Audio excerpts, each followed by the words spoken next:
Guys, I just came across something super interesting and contrarian that I gotta share with you. You see, everyone thinks that the bear market is here or is about to be here. But what if they're wrong and we've actually been in a bear market for most of this year? Wait, what? Bitcoin put in a new all-time high in early October, so how could we have been in a bear market? That's stupid, right? Well, hold your horses, because in this video, I'm going to explain exactly how that's possible. And there isn't just one point in this thesis, by the way. No, there's actually a bunch of points that all back up the argument that we've been in a bear market all along. Okay, so first of all, let's just make sure that we're on the same page here. Everyone thinks that this year has been a bull market for the following reasons. First, Bitcoin set a few new all-time highs. Second, the ETFs brought in new flows and the regulation was positive too. Third, we're in a post-halving year and the 4-year cycle dictates that this is a bullish year for the most part. And then fourth, literally every influencer and public figure said that we were in one. Okay, so I think I covered the main points here. But in terms of the contrarian case, aka the case that we've been in a bear market instead, well, I think you're gonna like it because it's really gonna blow your mind. Okay, so what is this mind-blowing case, right? I know you're skeptical, but hear me out. There's really 5 major points to it. First, you've been looking at the wrong chart for Bitcoin. Wait, what? Well, here's the thing. Every time you see a chart of Bitcoin, you're likely looking at its USD pair. But when you compare it to other things besides the US dollar, Bitcoin's performance in 2025 looks way different. For example, here it is versus the euro. Doesn't look as bullish, right? And then here it is versus gold. This looks straight nasty and bearish since the start of this year. And then even versus the major stock indices like the NASDAQ or the S&P, those look sideways at best. So point is, a lot of the bull market price action we saw was literally due to the denominator getting weaker, aka the USD going down, not necessarily Bitcoin going up. Second, if we ignore Bitcoin for a second and look at crypto as a whole, things look even worse. Like just look at this others chart, which is basically altcoins as a whole. It has struggled all year long and there's been no alt season in sight. I mean, we did have some areas pop off and a few projects did well here and there. But even then, most of those didn't last. But then you may be wondering, why did Bitcoin do better than the alts then?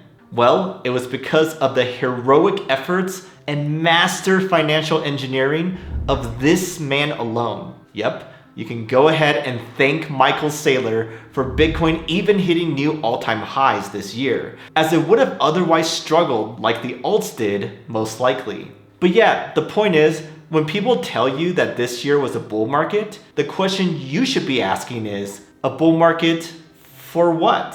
Third, if we take a look at the data, we see that it hasn't been bullish for pretty much all year. Like here's a chart of active addresses for Bitcoin, which is trending down. Here's number of transactions, which is sideways at best. And then for all your valuation metrics like MVRBZ score, PWEL multiple, or HODL ratio, none of them have even gotten anywhere near the overbought territory.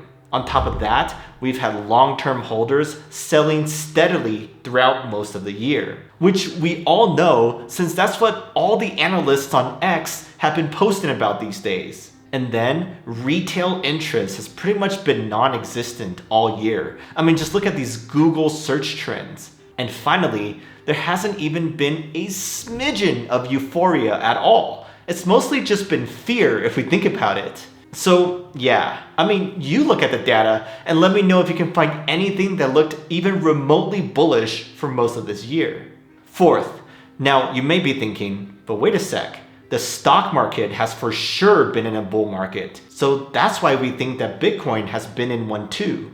But has it though? I mean, the major indices like the S&P or NASDAQ may have gone higher, but the breadth is worse than ever. Like if you strip away the Mag 7 or the top 10 companies, the performance of those indices look worse than ever. It's all propped up by the AI bubble, as we all know by now. So point is, you can make a strong argument that even stocks haven't been in a bull market besides the AI giants and a rotating ball of retail liquidity chasing stocks in sectors like rare earth, space, quantum, etc. But even then, if you look at some of those hot stocks, they have been getting pummeled lately. So yeah, you really gotta think about your assumptions here. Fifth, macro hasn't really been that supportive for most of this year. You see, liquidity has been going up, but the rate of change, which is arguably more important for risk assets, has been modest at best.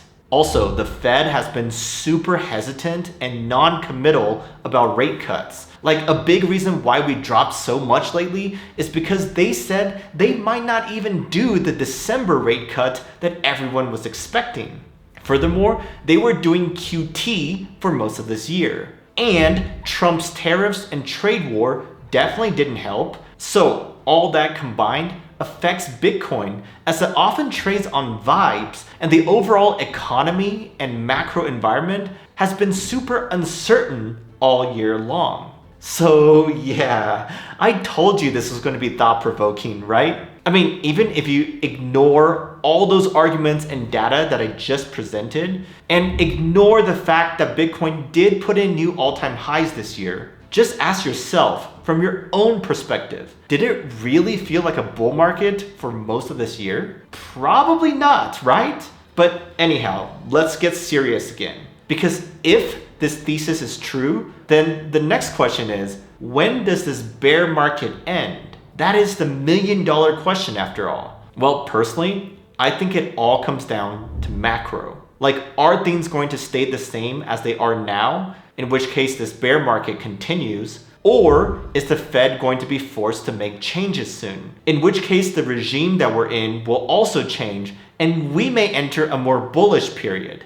Also, one thing that I'm kind of bullish on is the fact that President Trump has all the incentive in the world to pump things before the midterms. Because if things get even worse by then he's gonna lose and get impeached like every single day. So yeah, I think he will do everything in his power to pump things up again. And since Bitcoin tends to front run these type of things, the turning point may be closer than you think. But anyhow, I'm not saying that this theory is 100% true, but it is for sure interesting and convincing in its own ways, right? But yeah, let me know what you think about this super contrarian thesis. And if you want to see more videos like this, then definitely subscribe. Also, you should consider joining us at Retail DAO if you consider yourself a serious retail investor who wants to take your investing journey seriously. We are the coordination layer for retail investors where we work together and do stuff like farm airdrops, research new metas, try out tools, and things like that. Basically, we believe that when retail works together, we can actually build a sustained edge and succeed in this difficult market. So if that resonates with you at all, then join us today. Links down below in the description.